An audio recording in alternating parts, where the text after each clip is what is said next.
जिस गन्ने से गुड़ इतना काला होता है उसकी चीनी इतनी सफेद कैसे हो गई?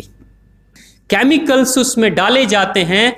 और मैं एक चीनी मिल के अधिकारी जो मैनेजर है, मैं उनकी बात आपको बता रहा हूं। उन्होंने कहा कि मुझे लगभग 12 साल हो गए चीनी मिल में काम करते हुए, और जब से मैंने काम करना शुरू कर दिया चीनी मिल में, तभी से मैंने घर में चीनी लाना ही बंद कर दिया। मैं तब से अपने बच्चों को चीनी खिलाता ही नहीं हूं, जबकि नौकरी से सैलरी वहीं से मिलती है, मगर चीनी नहीं। मैंने कहा कि आखिर कौन सी घटना घटी जिसके कारण से आपने ऐसा किया? तो उन्होंने बताया एक छोटी सी घटना कि चीनी मिल में जो ये पानी निकलता है ना, चीनी के बनने के बाद उस प्रोसेसिंग में जो पानी निकलता है, उस पानी में वो सारा केमिकल भी मिक्स रहता है, और उस पानी को चीनी मिल वाले लोग अक्सर एक टंकी में जमा करके रखते हैं। ये सभी चीनी मिल वालों के पास में होता है, आप भी कभी जाएंगे तो आपको भी पता चलेगा। वो टंकी में वो पानी रखा जाता है, लेकिन रोज रोज प्रोसेसिंग हो रहा है, रोज चीनी बन रही है, रोज बहुत सारा पानी आ रहा है, तो आखिर कब तक? एक टंकी की क्षमता है ना, कितने दिनों तक वो टंकी खाली रहेगी? भर जाती है, भरेगी तो फिर क्या करेंगे? खाली करना है। तो क्या किया था चीनी मिल के लोगों ने? सोचा कि छोड़ो ना, अब कहाँ जाएंगे उसको फेंकने के लिए कहीं दूर, क्योंकि अब उतनी बड़ी टंकी जिसमें हजारों गैलन पानी है, उसके लिए ट्रांसपोर्ट में कितना खर्च आएगा, तो बेहतर होगा रात के अंधेरे में कहीं खेत में डाल देते हैं। क्योंकि जनरली फैक्ट्रियां तो होती हैं ऐसे ही बिराने में, तो कहीं डाल देते किसी खेत में, क्या पता चलेगा पानी है कि चीनी मिल का पानी है, क्या है। तो ये सोचकर मैनेजमेंट वाले लोगों ने रात में ही उस पानी को खेतों में छुड़वा दिया, और नतीजा ये हुआ कि उस खेत की सारी फसल जल गई, मिट्टी बंजर हो गई।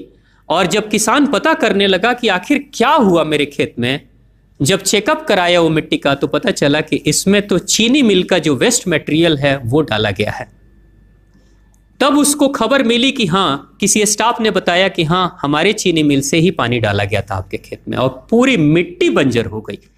उसने केस कर दिया और चीनी मिल वाले को मुआवजा देना पड़ा लाखों रुपए। तभी से वो स्टाफ कहते हैं कि जो मिट्टी को बंजर कर दे वो इंसान के शरीर में जाए तो क्या करेगी। उसी के बाद से मैंने अपने घर में चीनी लाना बंद कर दिया। और सच्चाई है, लगभग अगर आप देखेंगे तो अंग्रेजों के आने के समय अंग्रेज पहला चीनी मिल इन्होंने भारत में ही लगाया था। पहला चीनी मिल भारत में ही अंग्रेजों का लगा, और अंग्रेजों ने चीनी की शुरुआत की। भारत के लोग गुड़ खाते थे, चीनी नहीं खाते थे। उन्होंने बहिष्कार किया, बिल्कुल नहीं, लेकिन चीनी और चाय पत्ती दोनों के लिए लोगों को तैयार किया गया था। चाय पिला पिला कर फ्री में चीनी के लिए तैयार किया गया, और चाय के लिए भी तैयार किया गया। अंग्रेज ने जब से ये शुरू किया है, और पिछले 50 वर्षों से हमारे समाज में चीनी खाने का प्रचलन बहुत तेजी से बढ़ा है, और उसी समय से भारत के लोगों के बच्चों के शरीर में कैल्शियम की कमी होनी शुरू हो गई है। अगर कोई माँ, अगर कोई बहन जो गर्भवती हो, गर्भकाल के दौरान अगर चीनी का सेवन अगर कोई बहन कर रही हो, तो चांसेस ज्यादा होते हैं गर्भपात होने के।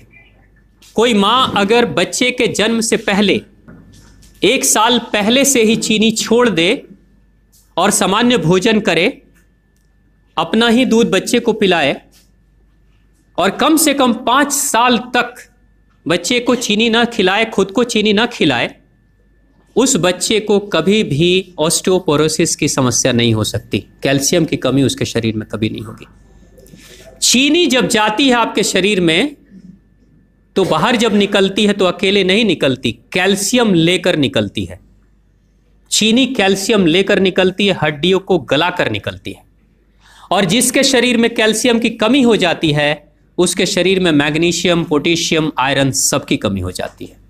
कैल्शियम वो तत्व है कि जिसके शरीर में कम हो जाए, सारे तत्व कम हो जाएंगे, और कैल्शियम की कीमत पे चीनी हम खाते हैं।